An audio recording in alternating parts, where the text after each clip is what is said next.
Здравейте, приятели!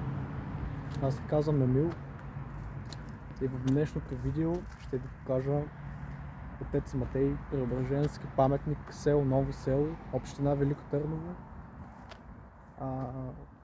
Да ви разкажа малко за Отец Матей. Отец Матей Преображенски е...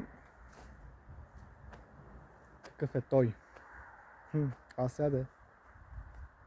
самият аз много не съм прочул за Отец Матей, но е бил приятел голям с Васил Левски,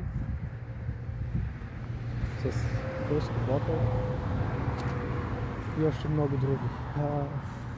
Където го паметника, не паметника е това, вътре самокостите. Знам, че предното видео много ви хареса за Отец Матей Преображенски, така че и даже знамена си има тук, има си танкови от Първата, Втората световна война, стоят здрави, но не употребявани. Не. Помислих си, че е махнат танка, но там си е танкът. Какво искате да ви разведа малко? Ето ще ви разведа. Тук като идвате има си стъпала нагоре.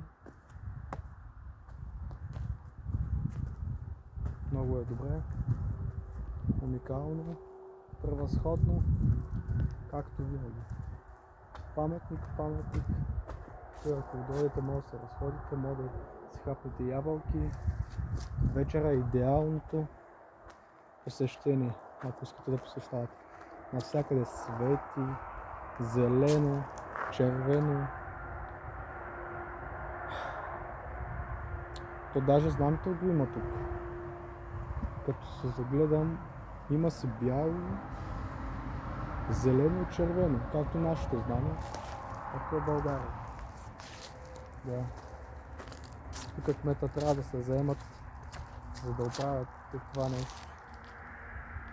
Се е срутило. Да, приятели, така е. Какво се прави?